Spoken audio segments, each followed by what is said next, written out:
আমরা একে অপরকে না পেলেও আমাদের ভালোবাসা কখনো শেষ হবে না। ভালোবাসা ছিল, আছে, সারা জীবন থাকবে। না, আমি এরকম ভালোবাসা চাই না। যে ভালোবাসায় নিজের প্রিয় মানুষকে কাছেই পাবো না, আমি সেই ভালোবাসা চাই না। মানুষ যদি তার ভালোবাসার মানুষকে জীবনে পেয়ে যায় তবে হয়তো মানুষটাই থেকে যায়, কিন্তু ভালোবাসাটা আজীবন থাকে না। আর যদি ভালোবাসার মানুষটাকে জীবনে না পায় তবে হয়তো মানুষটাই থাকে না, কিন্তু ভালোবাসাটা আজীবন থেকে যায়। আচ্ছা, তুমি কি চাও না আমাদের ভালোবাসাটা আজীবন থেকে যায়? নীরা,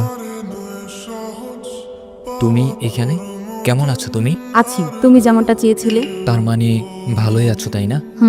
হয়তো। কি, ভালো জব পেয়েছো মনে হয়? হঠাৎ এরকমটা এগুলা দেখে? হুম। না না, আসলে তুমি যেমনটা ভাবছো তেমনটা না। গত কয়েকদিন আগে এক বড়লোক ছেলের সাথে আমার বন্ধুত্ব হয়, আর ওই আমাকে এগুলো গিফট করেছে। আজকে ওর বোনের বিয়ে, ও আমাকে ওর বোনের বিয়েতে ইনভাইট করেছে। অবশ্য আমি যেতে চাইনি, কিন্তু ও আমাকে এমনভাবে বলেছে যে আমি না গিয়ে থাকতে পারছি না, তাই ভাবলাম এগুলো গায়ে দিয়ে যাই। ও